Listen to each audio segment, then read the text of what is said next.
Thanks, folks. Thank you, thank you, thank you. So, Tom, yeah, good stuff. Thank you so much.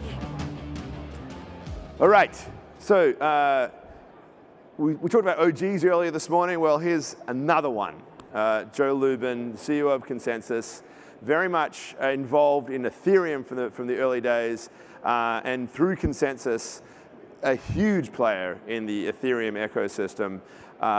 Joe's always a source of entertaining conversations, and I welcome him to the stage right now. Joe Lubin.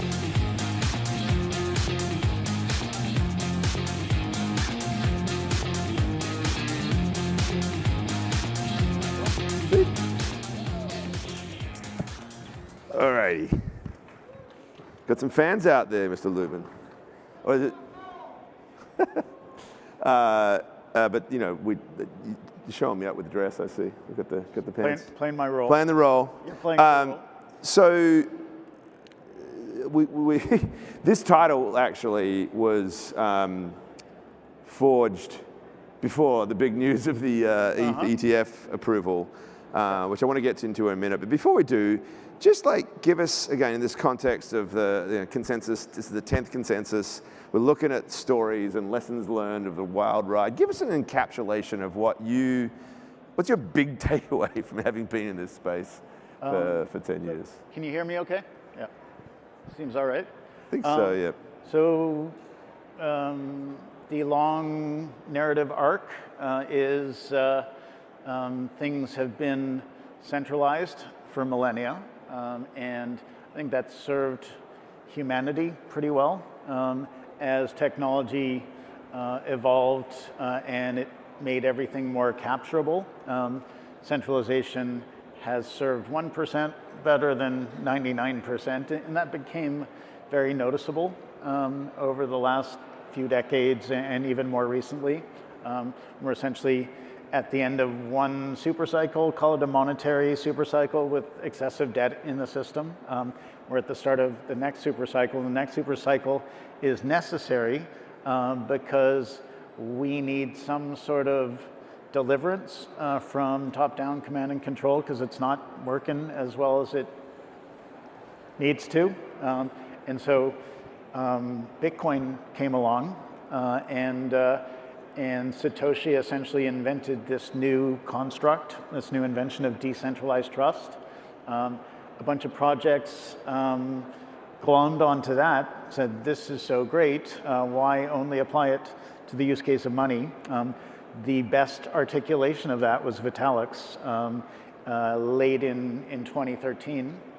And he basically said, let's take decentralized trust as a new foundation for humanity in the form of this Ethereum protocol, and let's build a platform for applications on which we can build everything, not just a narrow money application. And so a lot of us got excited about it and have made a ton of progress layer by layer, year by year, innovation by innovation.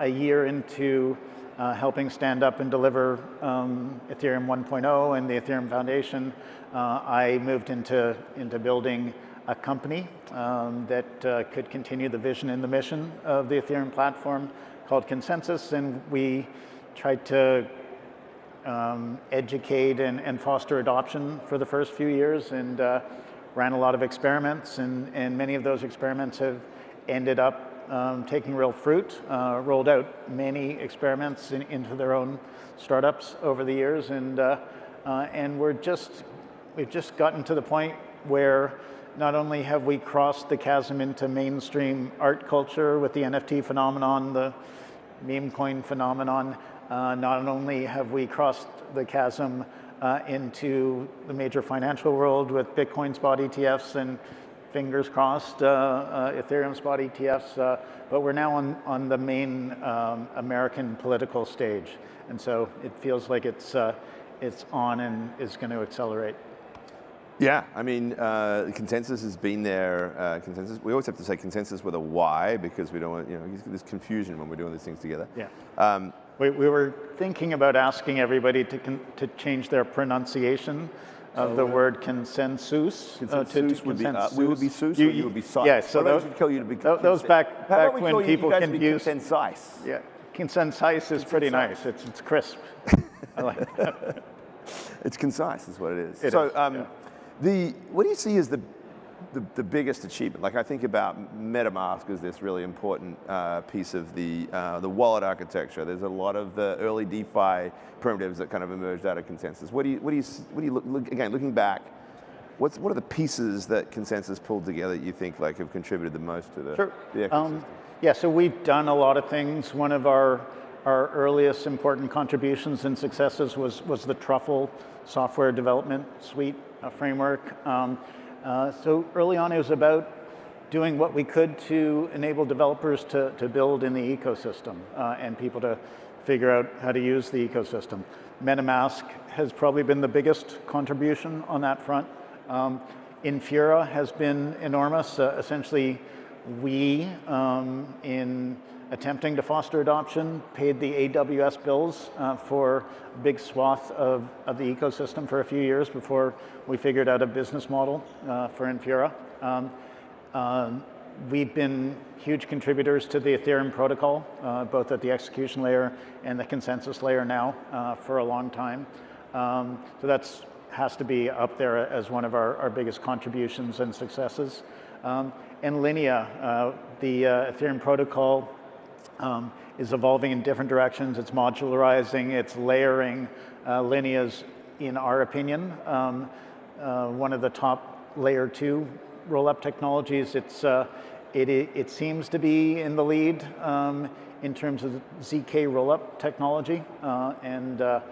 So we're super proud that we're contributing to usability, cost effectiveness, and scalability as we move from building new networks on top of this layer 1 trust foundation and bring scalability to layers 2 and higher. Okay, let's get into this political aspect of this, because as I said, you know, we lined up this speech, this session sometime before this big news broke last week, and you know and the story that we were pitting this on is that Consensys is suing the SEC. In the great state of Texas. In the great state of Texas. Well, yeah. What's the motivation? What are you trying to achieve? What's the essence of your case? So what we're trying to achieve is freedom to innovate. We have been doing this and doing our best to thread the needle between offering access to applications on Ethereum and needing to be a regulated financial institution. We're pretty sure we got it right and continue to get it right. Yet, we, especially Ethereum, represents an existential threat to the way of life of those who would prefer to perpetuate the system via top-down control. So the American government, certain factions prefer to keep running the world through intermediaries.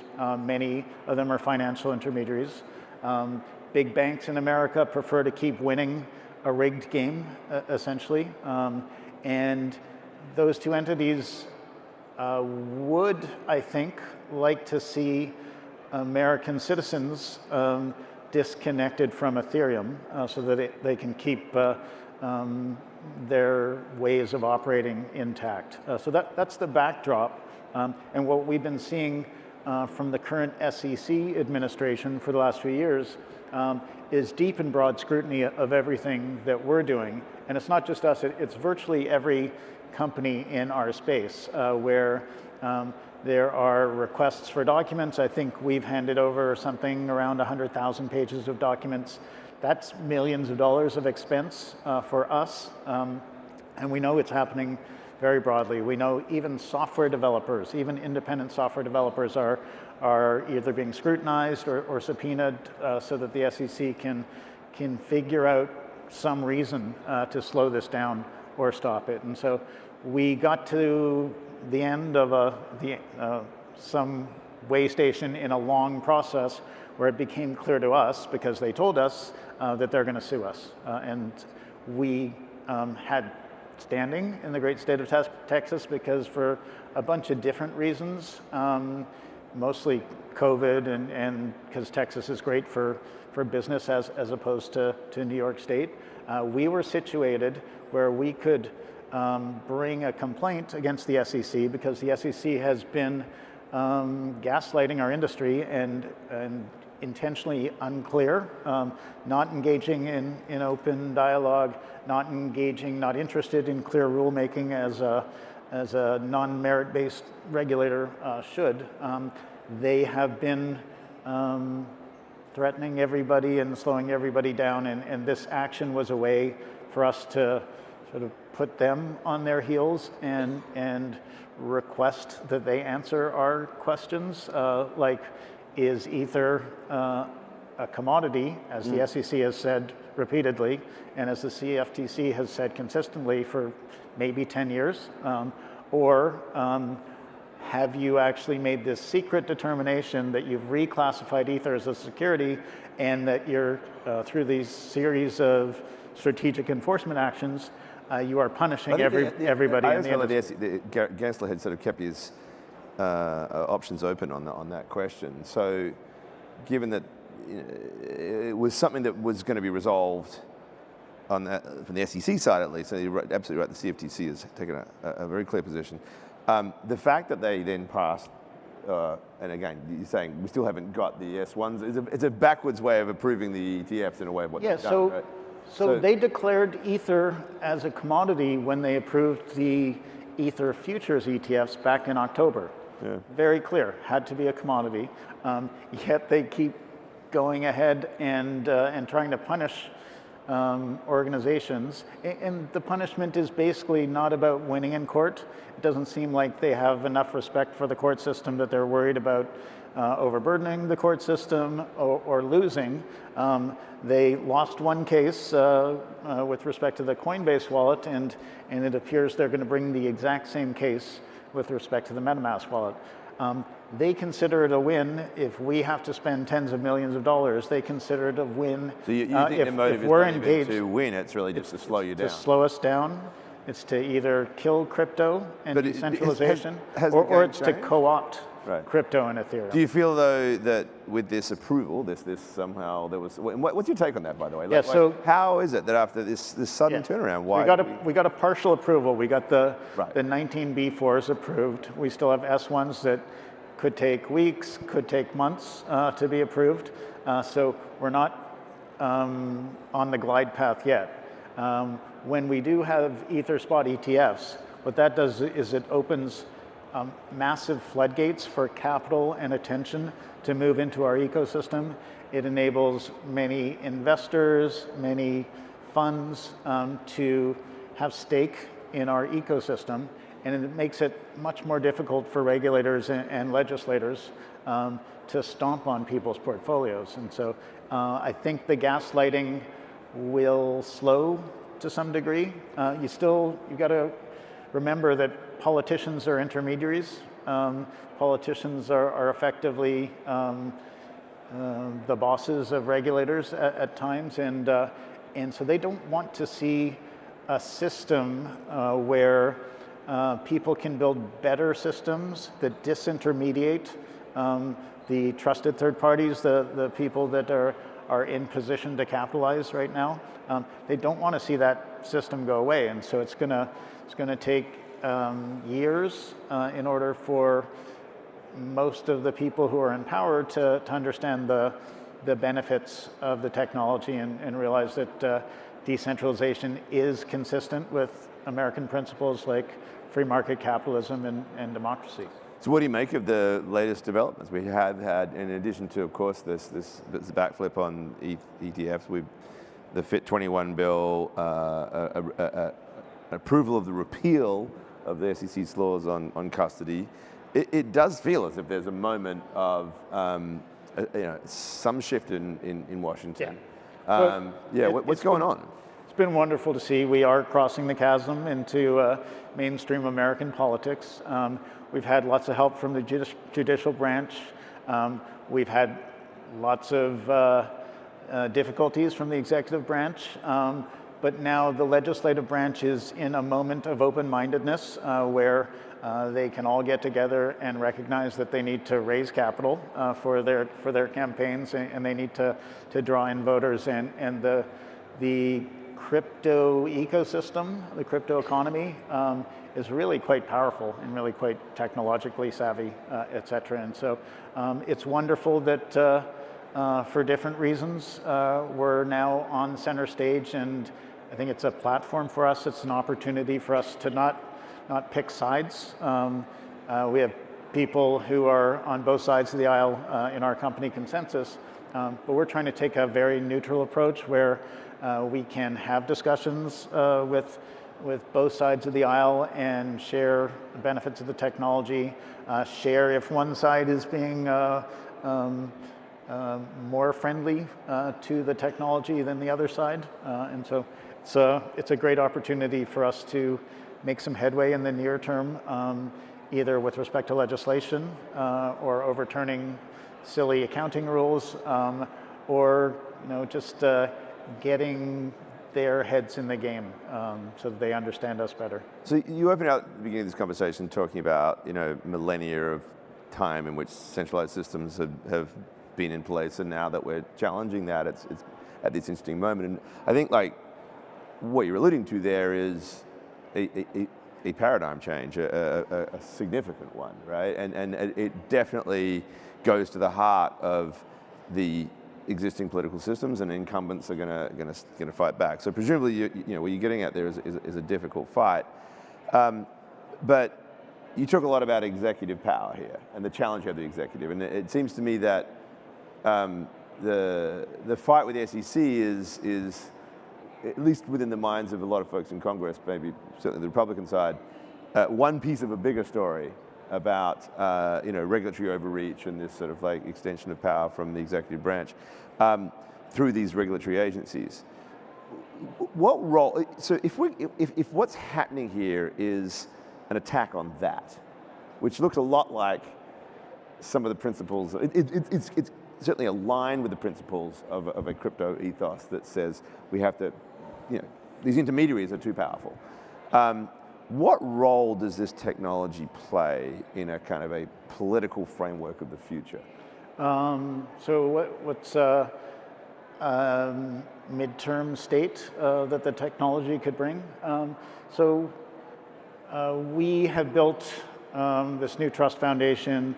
There will be multiple layer ones that bring real decentralized trust. And it's important that those things remain rigorously decentralized because they can be used for treaties, for instance. Treaties are kind of a joke. In our world, you get a new leader in power, and the new leader's like, nah, I'm not gonna pay attention to that treaty.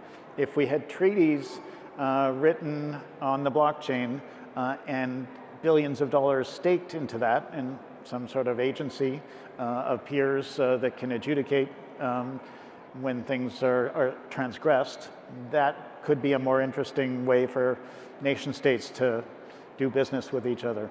If one nation state wants to buy soybeans or oil from a company in another nation state, but they don't trust the rules, the rule of law, maybe there's no rule of law, that transaction could be done potentially on a blockchain. And so this sort of a legal infrastructure is necessary for us to move forward as a more decentralized species. On that new trust foundation, we've built decentralized finance. We've got a lot of maturing to do. And then we built different kinds of use cases that are moving into mainstream consciousness. We had a little incursion into the artist community with NFTs. There's an incursion now into the financial community with the ETFs, sort of mainstream financial community. Social media has a chance of being disrupted at some point because we've got these networks that enable people and organizations to establish their decentralized identity and be the root of their social graphs and bring content to their social graphs, bring widgets, functionality to the social graphs, and bring contributors to the social graphs. Each of these things can be monetizable. So instead of Mark getting paid, everybody can get paid for building out rich social graphs. And you can share some of that revenue with the people who are contributing to your social graph. So it's many applications like that that are going to change the structure of society. So from a political strategic perspective, how do we get to that utopia, right? And currently we are in an election. It's not a utopia. It's just a progressive decentralization of how we do things. But I mean, there are ways of offering the same kinds of functionality in the financial world, the social world, et cetera, but you can do it in a way that it isn't reliant on... I suppose my question is more direct, like should crypto people just be hitching their wagon to Donald Trump, who I would suggest really doesn't actually embody the ethos of this free decentralized system. I mean, he's critiqued for being an authoritarian. So from my perspective, we need to talk to all parties that are holding power currently. I think that's really important. It's been part of our mission to foster adoption and educate for a long time. I think many of us in our ecosystem are much more interested in moving beyond the current political constructs now and figuring out how to decentralize all the things progressively. And so we need to have conversations with all of the relevant actors.